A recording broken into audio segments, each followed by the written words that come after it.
J'aime la parole. J'aime la parole. Shalom, que Dieu vous bénisse. Nous voici dans notre nouveau numéro de J'aime la parole. Prions, Seigneur, aide-nous, Saint-Esprit, soutiens-nous pour ce moment. Au nom de Jésus, j'ai ainsi prié. Amen. Alors, je continue, je vous avais dit, ce mois d'avril, je parle de la Pâque, mais je parle plus de l'amour de Dieu qui a été manifesté par Jésus-Christ. Alors, le texte de base, c'est Jean chapitre 3, verset 16. La Bible dit, « Car Dieu a tant aimé le monde, il a donné son Fils unique, afin que quiconque croit en lui ne périsse point, mais qu'il ait la vie éternelle. » Mais aujourd'hui, j'aimerais d'abord monter plus haut, toujours dans le même chapitre, j'aimerais lire le verset 12, 13 et 14 et 15. La Bible dit, c'est Jésus qui parle lui-même. « Si vous ne croyez pas quand je vous ai parlé des choses terrestres, comment croirez-vous quand je vous parlerai des choses célestes?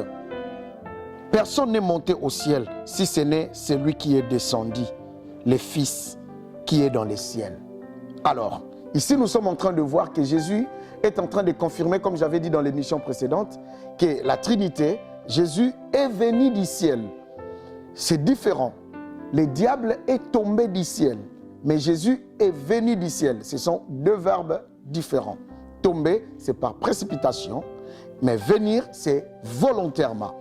Alors, la Bible nous dit, verset 14, « Et comme Moïse éleva les serpents dans les déserts, il faut de même que le Fils de l'homme soit élevé, afin que, verset 15, afin que quiconque croit en lui ait la vie éternelle. » Dieu a créé l'homme, j'avais dit, pour vivre dans une relation parfaite avec lui et de vivre éternellement.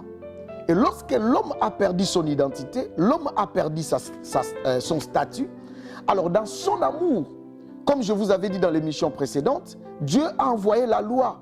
Dans son amour, il a envoyé les prophètes. Mais ces deux personnes, la loi qui est représentée par Moïse au Gethsémane, les prophètes qui étaient représentés par Élie sur la montagne lorsque Jésus priait, n'ont pas pu faire quelque chose. Alors Jésus est venu du ciel pour accomplir la mission. Alors bien-aimés, notez ceci, Jésus est la manifestation visible de l'amour de Dieu. Lorsqu'on parle de l'amour de Dieu, on voit Jésus. Voilà pourquoi l'émission prochaine, je vous parlerai de la grâce que nous avons vue, nous avons assisté par Jésus-Christ, que nous bénéficions même aujourd'hui. Alors, comme Moïse éleva les serpents des reins dans le désert, qu'est-ce qui avait fait que Moïse puisse élever les serpents? Les enfants d'Israël ont désobéi à la loi de Dieu, à la parole de Dieu. Alors, bien-aimés dans le Seigneur, comme toute désobéissance attire des conséquences parfois fatales, et la Bible dit, Dieu leur avait envoyé des serpents, et des serpents brillants, et ces serpents étaient en train de mordre les enfants d'Israël, et ils mouraient. Lorsque ces serpents mordent quelqu'un, la personne mourrait, bien-aimée dans le Seigneur. Et la Bible nous montre quelque chose d'important. Dieu dit à Moïse, tout ça, je suis en train de parler de « car Dieu a tant aimé le monde », l'amour de Dieu. Dieu est un Père responsable. Par son amour, il voyait ses enfants comme ils étaient en train de mourir. Dieu a eu pitié, malgré que c'est lui qui a frappé. Et la Bible nous dit, bien-aimé dans le Seigneur, Dieu a dit à Moïse, tu dois prendre un bois et tu dois faire un serpent et tu dois le placer du haut de ce bois. Et toute personne qui sera mordue par les serpents brillants et qui élèvera ses yeux devant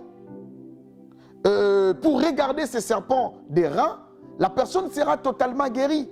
Cela veut dire, le remède, c'est les serpents là. Écoutez-moi, ça c'est un mystère. J'aime la parole. Pourquoi? Parce que comment un serpent qui jette son venin dans la vie d'une personne, on attend à assister à la mort. Mais quel rapport y a-t-il entre regarder les serpents et être guéri du venin mortel? En réalité, ça n'a pas de sens. Ça n'a pas de sens. Ces principes ne respectent pas des principes scientifiques, des principes médicaux. tout le monde sait que lorsque quelqu'un est mordu par un serpent, il faut qu'il puisse avoir des antidotes pour neutraliser ce venin. Mais Dieu, par son amour, juste un serpent élevé. C'est pourquoi la Bible dit, comme Moïse, on compare, comme Moïse a élevé les serpents, de la même manière que le Fils de l'homme doit aussi être élevé. Le Fils de l'homme dont on parle ici, c'est Jésus. C'est l'amour de Dieu. Il a vu comment les gens mouraient. Il a manifesté son amour. Il a fait un serpent. Ce serpent, sur ces bois élevés, c'est l'image de Jésus sur la croix qui a été élevée. Et Jésus, par l'amour de Dieu, les gens mouraient. On assiste le péché qui tue, qui est comme un cancer, qui tuait les gens. Voilà pourquoi Ésaïe a dit, ce sont nos souffrances qu'il a portées, c'est de nos douleurs qu'il s'est chargé. Parce que lorsque quelqu'un est mordu par le péché, il va regarder à la croix. Et c'est à la croix que l'homme va trouver le salut. L'homme doit trouver le bonheur, le salut. Lorsque je parle du salut, je ne parle pas de la guérison. Le salut est différent de la guérison. Parce que le salut est spirituel. Mais la guérison est physique. On peut être guéri d'une maladie. Mais lorsqu'on parle du salut, c'est en parlant du péché. L'homme est guéri. Mais l'homme, à travers la croix, il a le salut. Il est sauvé. Voilà pourquoi la Bible dit, car Dieu a tant aimé le monde. Donc la mission de Jésus, la manifestation de l'amour de Dieu, lorsque Jésus est venu, c'était pour être élevé. Élevé où? À la croix.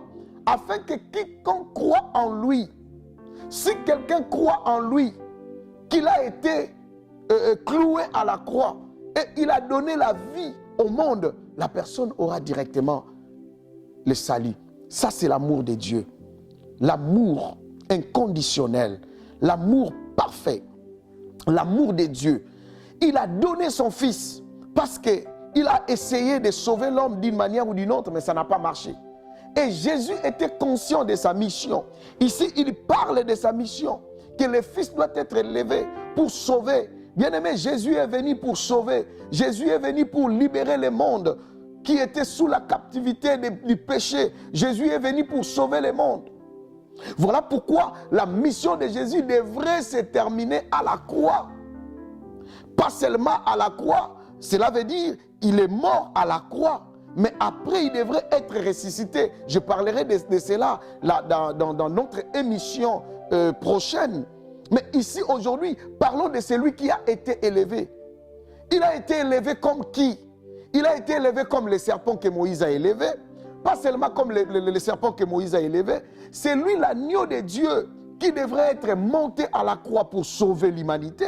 Parce que au temps de Moïse, au temps de la loi, au temps de prophètes, il y avait des sacrifices qui se faisaient, des sacrifices de veaux, des sacrifices de bœufs, des sacrifices de vaches, les sacrifices de chèvres. Et tous ces sangs ici, bien-aimés dans le Seigneur, étaient là pour chercher, pour couvrir les péchés. Ça ne ôtait pas les péchés. Voilà pourquoi, lorsque Jean-Baptiste a vu Jésus, il a témoigné en montrant Jésus à ses disciples, en disant, voici l'agneau de Dieu qui ôte les péchés du monde. Pour dire que tous les sangs de l'ancienne alliance n'ont pas pu donner le salut aux hommes. Voilà pourquoi Jésus, à la dernière table avec ses disciples, il a dit, je suis venu inaugurer une nouvelle saison, une nouvelle alliance. Parce qu'il parlait que l'alliance des animaux va terminer et je suis l'agneau. Une fois, je l'ai déjà dit à l'église, Jésus est vraiment l'agneau qui devrait monter à la croix. Voilà pourquoi même ça nous montre que c'est vraiment l'agneau. Parce que lorsque Isaac a demandé à son père, où est l'agneau? Nous avons le bois. Il a dit, le Père pourvoira, Dieu pourvoira, Jéhovah Jireh. Cela veut dire Dieu avait déjà les plans de Jésus pour venir. Voilà pourquoi à la maternité, il n'y avait pas de place le jour de la naissance de Jésus. Parce que c'était un agneau, un animal. Un animal ne peut pas naître dans une maternité. Voilà pourquoi Marie n'a pas trouvé et Joseph n'ont pas trouvé de place à la maternité. Parce que c'était l'agneau de Dieu qui devrait monter à la croix. L'émission précédente, je vous ai parlé d'Isaac. Je vous ai dit, l'animal qui était mort, c'est l'image de Jésus. Et nous avons eu sa peau à la croix. Et Dieu nous a sauvés comme ça. Et Dieu nous regarde des saints. Dieu nous appelle des saints par rapport au sacrifice de Jésus, au sacrifice de l'agneau, au sang qui a été coulé à la croix. Car la Bible dit, c'est par ces meurtrissures que nous sommes guéris. Écoutez, bien-aimés dans le Seigneur, ce que Jésus a fait. Je vais clôturer ici, Ésaïe. Ésaïe. Et vous savez, bien-aimés dans le Seigneur, dans le livre de Ésaïe. Ésaïe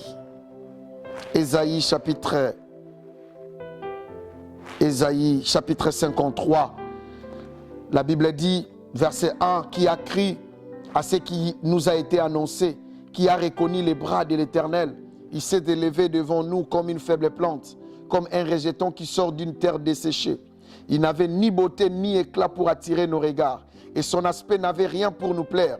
Méprisé, abandonné des hommes, homme de douleur, habitué à la souffrance, semblable à celui dont on détourne le visage. Nous l'avons dédaigné, nous l'avons fait de lui aucun cas. Cependant, ce sont nos souffrances qu'il a portées, c'est de nos douleurs qu'il s'est chargé. Et nous l'avons considéré comme puni, frappé de Dieu, humilié. Mais il était blessé pour nos péchés, brisé pour nos iniquités. Et le châtiment qui nous donne la paix est tombé sur lui. Et c'est par ces meurtrissures que nous sommes guéris. Nous étions errants comme des brebis, chacun suivait sa propre voie. Et l'Éternel a fait retomber sur lui l'iniquité de tous. Cela veut dire, c'est l'Éternel, c'est Dieu lui-même qui a donné Jésus et qui a fait retomber sur lui l'iniquité de tous. La parole s'est faite chair. Jésus est le sauveur du monde et le sauveur de l'humanité. D'ailleurs, la femme prostituée l'a dit, venez, j'ai trouvé, c'est lui, le sauveur du monde. Jésus est le sauveur du monde.